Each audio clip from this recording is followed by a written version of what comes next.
24 de agosto de 1985 en Misión Viejo, condado de Orange. Una mujer de 29 años, Inez Erickson, logra escapar de su casa sangrando y en shock para llegar a golpear la puerta de su vecino. Dentro, su prometido Bill Carnes, de 30 años, yacía con 3 disparos en la cabeza. Entre sollozos, Inez alcanzó a pronunciar una frase que heló la sangre de todos los investigadores. El acosador nocturno estuvo aquí. Esa misma madrugada, a pocos kilómetros, un adolescente anotó parte de la matrícula de un Toyota naranja que huía del vecindario. Ese detalle, aparentemente menor, encendería la maquinaria que pondría nombre y rostro al fantasma que aterrorizaba a toda California. Este fue el punto de quiebre. Ya no era solamente terror sin forma, era una cacería con pistas concretas. ¿Qué mente podría irrumpir en las casas al azar, asesinar a ancianos y parejas, violar a mujeres y niños y marcharse dejando símbolos satánicos como su firma? Hoy en Perturbados nos adentraremos en una de las mentes más oscuras del siglo XX en Estados Unidos. Reconstruiremos la cronología desde 1984 hasta 1985, el modus operandi del acosador nocturno. La investigación y la captura, el juicio y su final en prisión. Explicaremos el lenguaje claro, qué dice la criminología, qué dice el manual DSM-5 sobre su perfil. Este es el caso de Richard Ramírez, The Night Stalker. The Night Stalker case. Today, the search for California's Night Stalker continues. 25-year-old Richard Ramirez. Richard Ramirez. Richard Ramirez. You admit to being evil, Richard? We are all evil in some form or another. Are we not?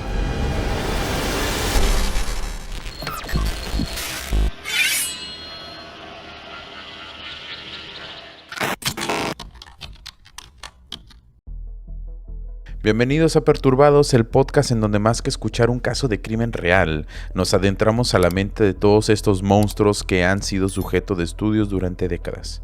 Acompáñame a saber cómo fueron sus infancias, cómo crecieron, qué los orilló a crear perfiles psiquiátricos que después serían como un sello en sus asesinatos.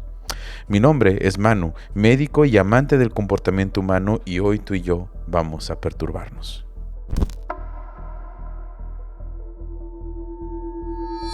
Richard Ramírez nació el 29 de febrero de 1960 en El Paso, Texas. Era el menor de 5 hijos de una familia mexicana trabajadora.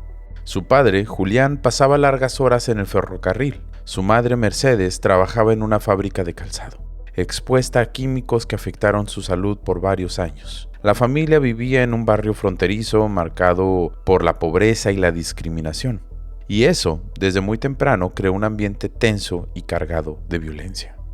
Cuando los psicólogos hablan del estrés tóxico infantil, se refieren justamente a esto que vivía Richard Ramírez. Un niño que crece con la alarma del miedo encendida todos los días. El cuerpo de estas personas se acostumbra a defenderse, pero a costa de no poder concentrarse ni aprender. En Chicago, por ejemplo, se han estudiado niños de barrios violentos con niveles altísimos de cortisol y conductas agresivas. Esto añadiéndole que desde pequeño Richard Ramírez sufrió varios golpes en la cabeza. A los 2 años le cayó una cómoda encima. A los 5 años un columpio lo dejó inconsciente. Poco después empezó con convulsiones epilépticas. Lesiones de este tipo en el lóbulo temporal cambian la forma en la que controlamos las emociones. Es como perder el freno de mano de un coche. Sabes que tienes que detenerte, pero tu cuerpo no responde. A esto se le llama el déficit del control inhibitorio. Personas con epilepsia del lóbulo temporal suelen ser más impulsivas y agresivas. Tenemos el caso de Charles Whitman, el francotirador de Texas en 1966. Este es un gran ejemplo. Él tenía un tumor cerebral que afectaba sus frenos internos. En la escuela, Richard era callado, tenía bajo rendimiento y muchas ausencias. Solía quedarse dormido entre clases y abandonó la secundaria a la edad de 17 años. Perder la escuela significa perder también una red de apoyo. Aquí entra otro concepto. El déficit de funciones ejecutivas. Son las habilidades para organizarse, para planear y autocontrolarse. Es como tratar de dirigir una orquesta sin partituras ni director. Cada instrumento entra a destiempo. Estudios en Detroit demuestran que jóvenes con este déficit reinciden más en los delitos. Su padre, Julián, era explosivo y castigaba físicamente. Richard, por ende, le tenía miedo y buscaba refugio en otros adultos, sobre todo en su primo Miguel. Los psiquiatras llaman a esto trauma vicario. Aunque no seas la víctima directa, el solo hecho de ver sufrir a tu familia te deja las mismas huellas emocionales. Es como si estos niños vivieran siempre en guardia. Se ha visto en hijos de mujeres maltratadas, que presentan ansiedad y agresividad como si ellos también hubieran recibido los golpes. El primo Miguel, un veterano de Vietnam, estaba condecorado pero volvió por traumas graves. Le enseñaba a Richard fotos de mujeres violadas y de asesinadas en la guerra. Para un niño de 12 o 13 años esto era completamente devastador. Se produce lo que se llama el condicionamiento asociativo, en donde el cerebro une la violencia con la excitación sexual, como cuando una canción se asocia a un recuerdo. Cada vez que esta canción se reproduce se revive esa emoción. Hoy lo llamamos trastorno de estrés postraumático complejo. No es un trauma único, sino un goteo diario que hace que la violencia parezca lo más normal. En el 73, Richard presentó algo aún más brutal. Mike, su primo, mató a su esposa de un disparo enfrente de un joven Richard Ramírez. Richard tenía apenas 13 años cuando esto ocurrió. El tribunal declaró a Mike no culpable por locura temporal y lo liberó.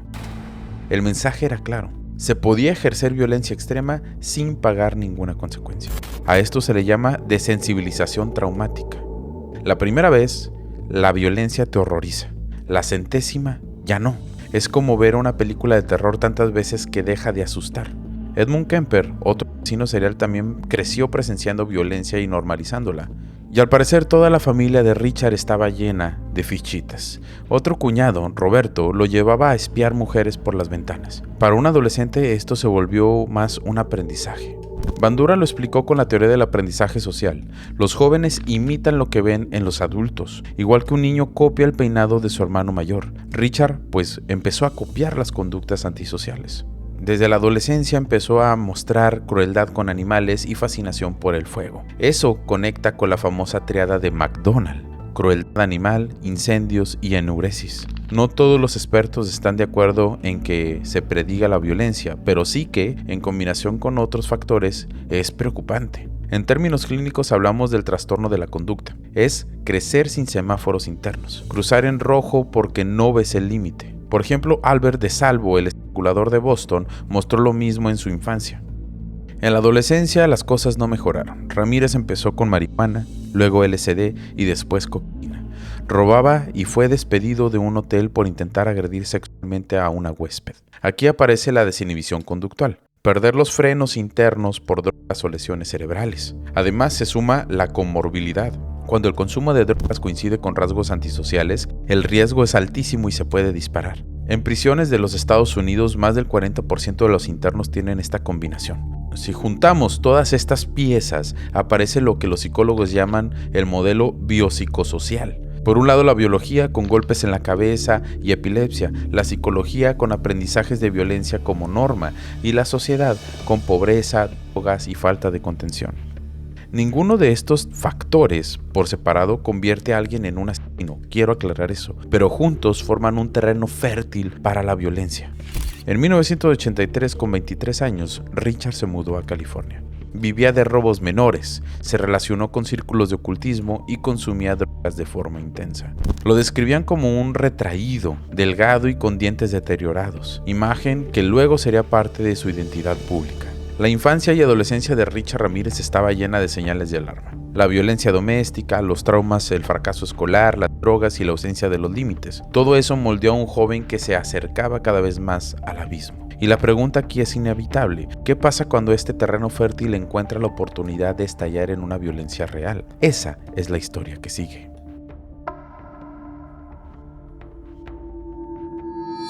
En la transición de su adolescencia a la adultez, Richard Ramírez ya era un joven marcado por el descontrol.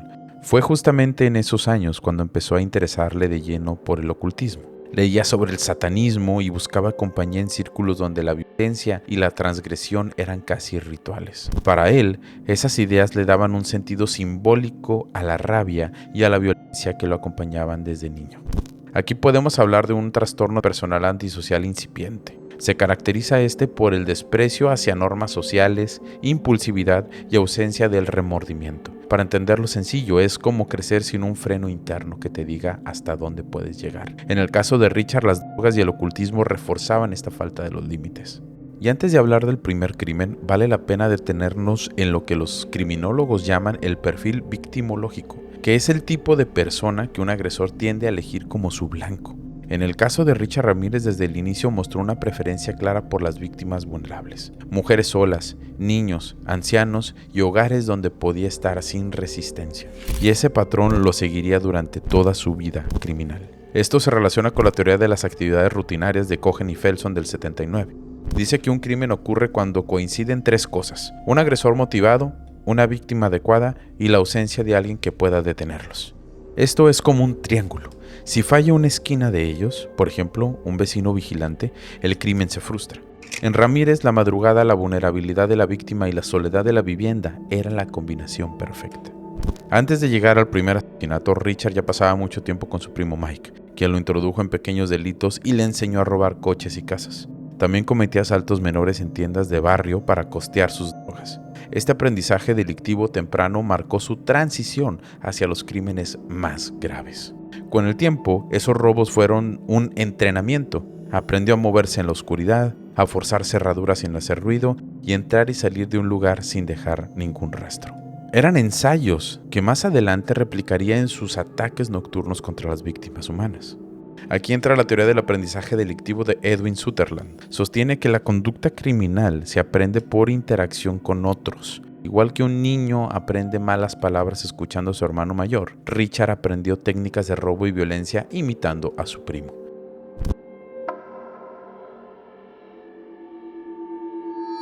El 28 de junio de 1984, en el barrio de Glassell Park, Los Ángeles, todo lo acumulado en su vida explotó en una violencia real.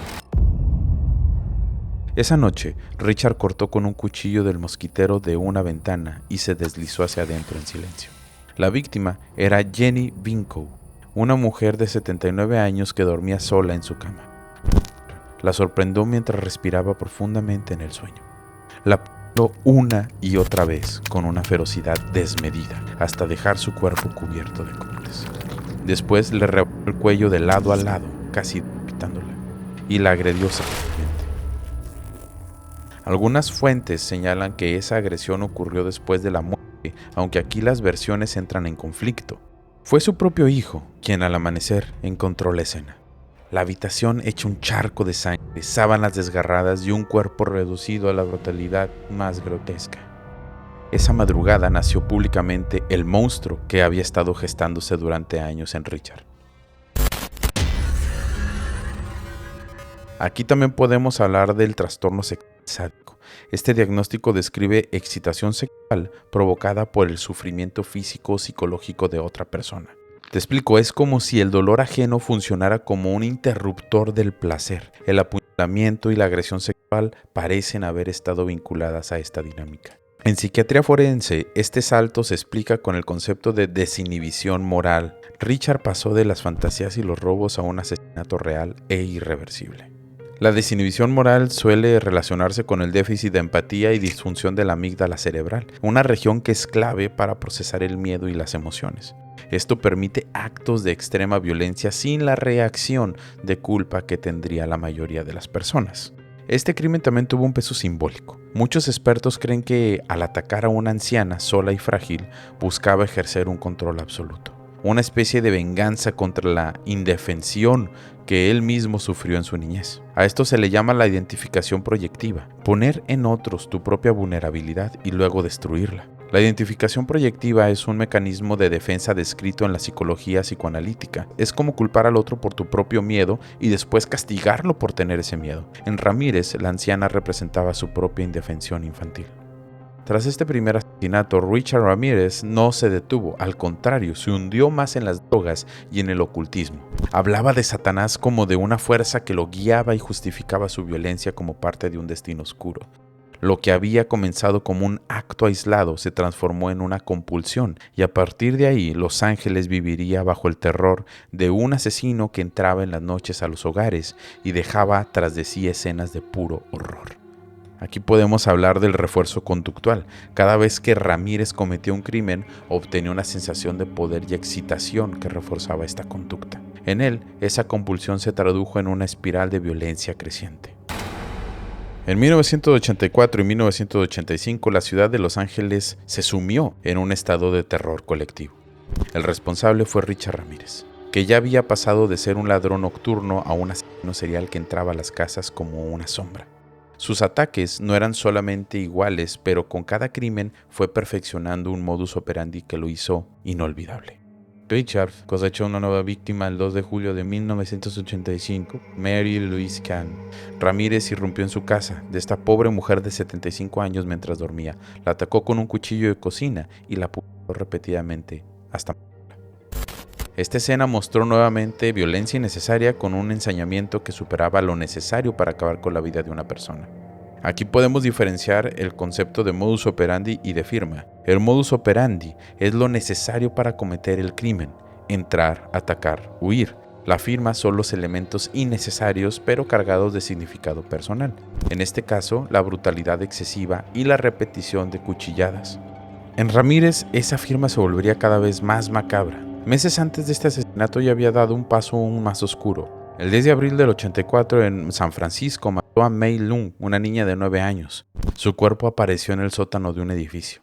Pero en aquel momento el crimen no se relacionó con él. Solo en el 2009, gracias a pruebas de ADN, se supo que Ramírez ya había cruzado la línea del homicidio. Aquí aparece la noción del Cold Case Resolution, casos archivados que se resuelven años después gracias a nuevas tecnologías como el ADN. El caso de Mei Lung demostró que los rastros de Ramírez nunca desaparecieron del todo. El 17 de marzo del 85, la ciudad entró en shock. Esa noche Ramírez cometió 3 ataques casi consecutivos. En Rosemead disparó contra María Hernández, que sobrevivió al cubrirse con las manos.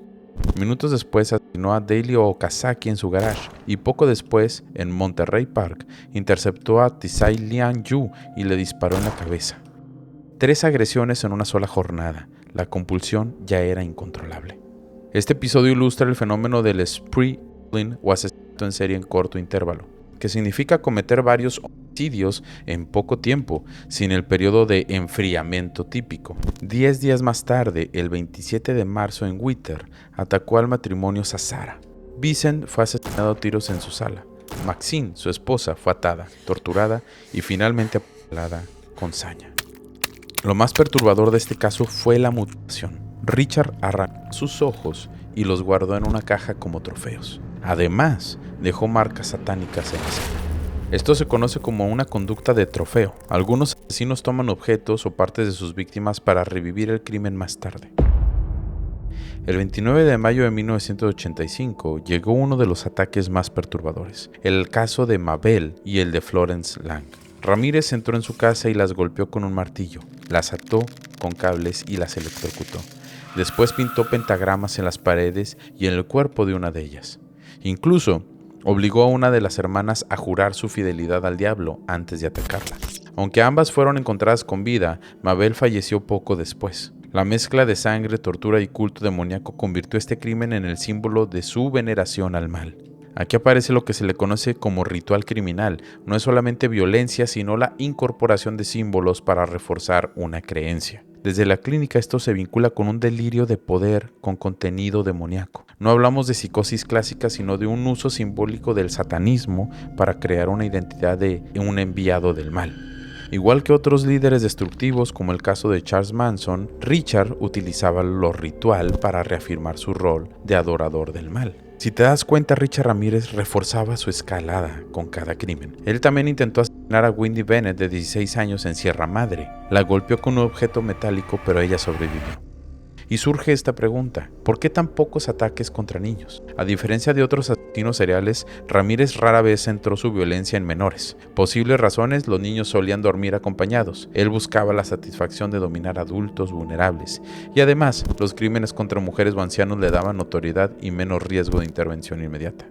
Aún así, hubo menores que fueron testigos directos del horror.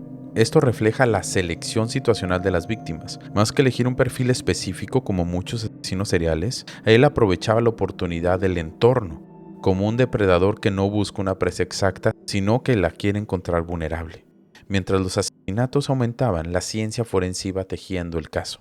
En Arcadia, huellas en el mosquitero; en Whittier, casquillos de un arma calibre 22; en distintos domicilios, la misma huella del zapato, un modelo poco común.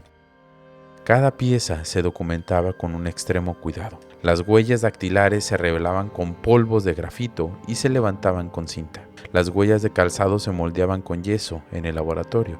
Las balas calibres 22 mostraban las mismas estrías, confirmando que el arma era la misma. Todo bajo el principio, la cadena de custodia que aseguraba que ninguna prueba perdiera validez.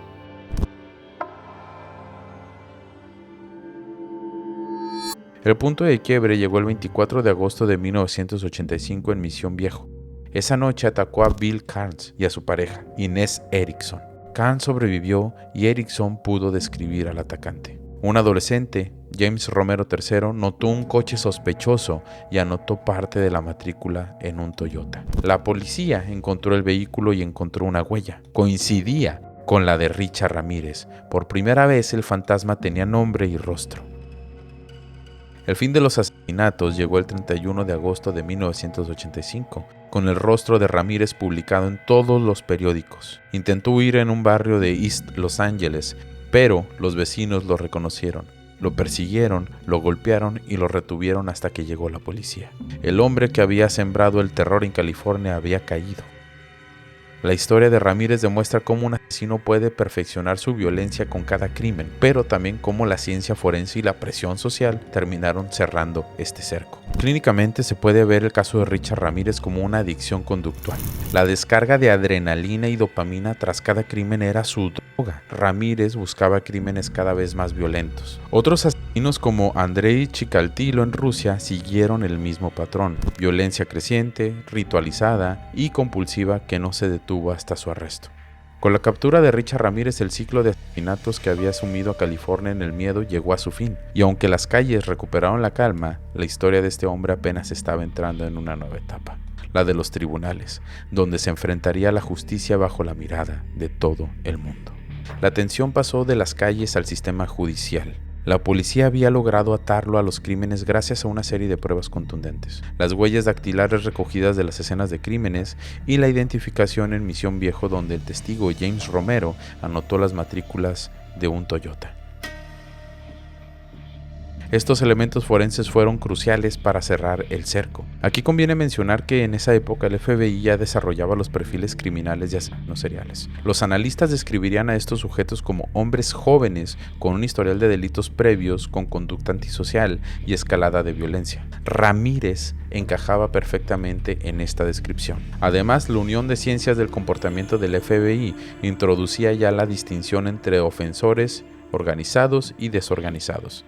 Los organizados planean, limpian la escena; los desorganizados actúan impulsivamente dejando caos. Ramírez combina ambos rasgos. Irrumpía de forma caótica, pero aprendía de cada crimen para reducir sus riesgos en los siguientes. Era un perfil mixto.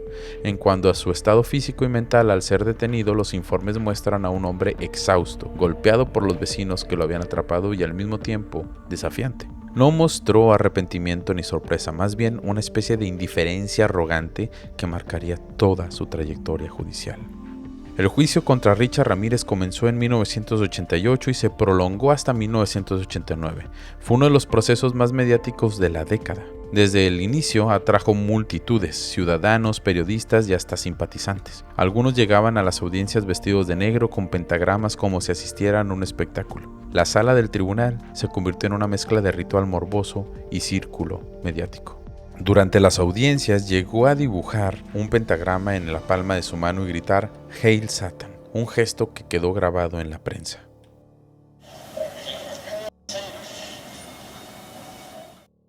La fiscalía, por su lado, presentó un caso sólido: pruebas de ADN, testimonios sobrevivientes, huellas de casquillos y la evidencia del zapato. La defensa intentó descalificar las pruebas alegando irregularidades en la cadena de custodia y cuestionando la identificación de los testigos. Sin embargo, la acumulación de pruebas fue abrumadora. En 1989 el jurado declaró a Ramírez culpable de 13 asesinatos, 5 intentos de asesinatos, 11 agresiones sexuales y 14 robos. La sentencia fue la pena de muerte.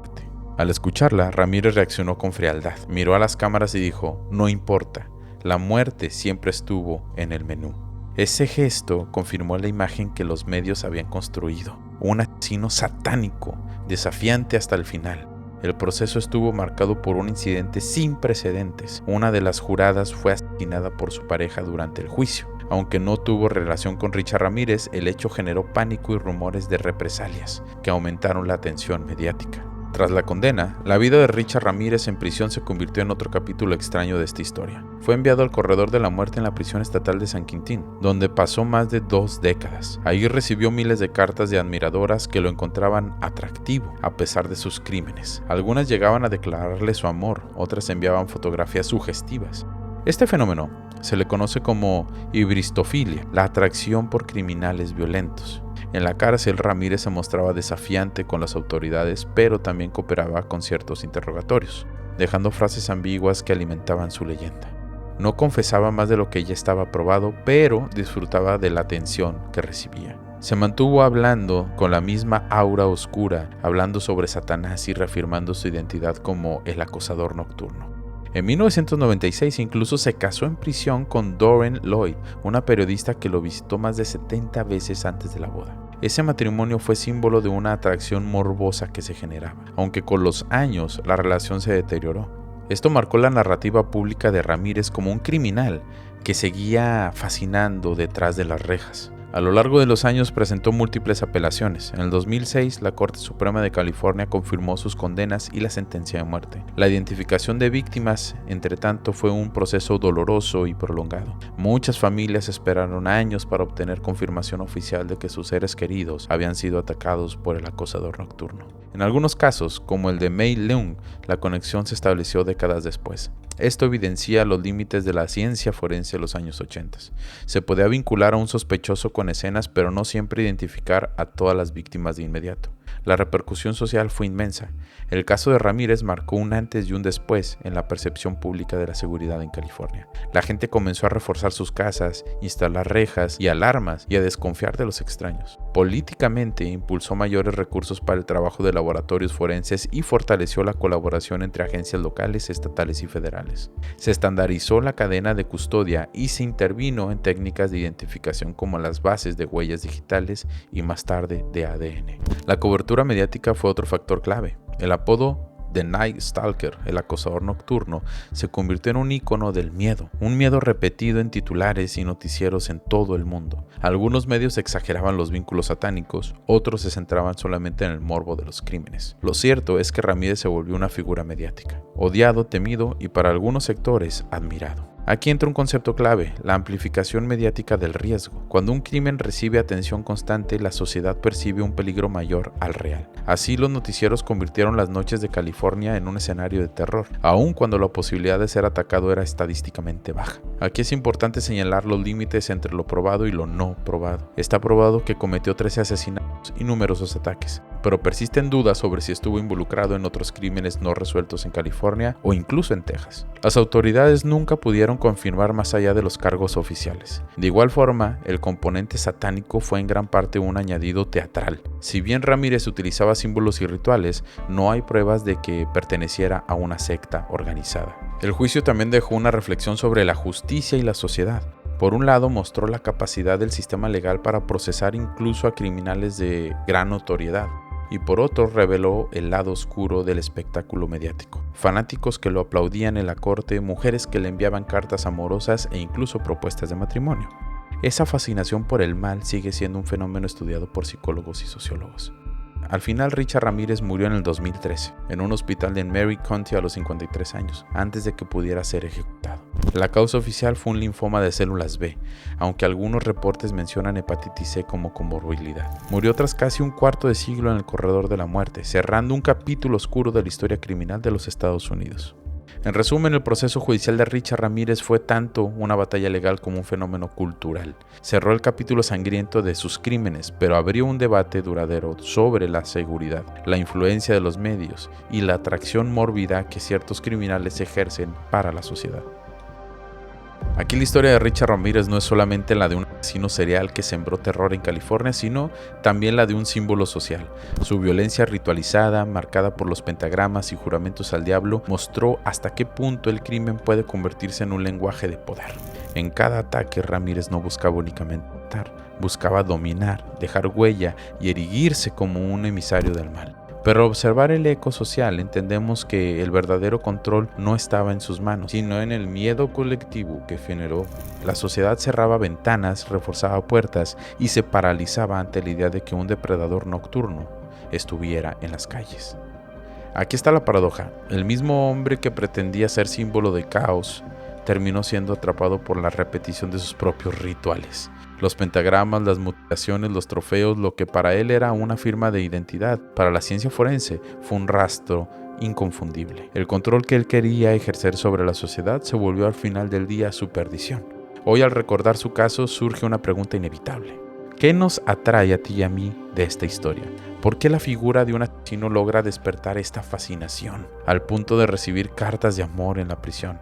La respuesta puede estar en la mezcla del morbo, el miedo y la búsqueda de comprender lo incomprensible. Y otra pregunta queda también aquí abierta. ¿Qué dice de nosotros, como sociedad, el hecho de que el mal pueda convertirse en un espectáculo? La historia de Night Stalker nos obliga a mirar hacia adentro y reflexionar si la atracción por la oscuridad nos acerca al entendimiento o nos pone en riesgo de repetir el mismo patrón de fascinación que un día le dio poder a un joven Richard Ramírez. Amigos y amigas perturbados, muchísimas gracias por haber estado en este capítulo, espero les haya gustado. Les recuerdo que nos pueden seguir en todas nuestras redes sociales, aquí abajo van a aparecer todos los links. Mi nombre, como ya lo saben, es Manu y me despido de ustedes recordándoles cada semana que no hay nada más perturbador que la realidad. Adiós.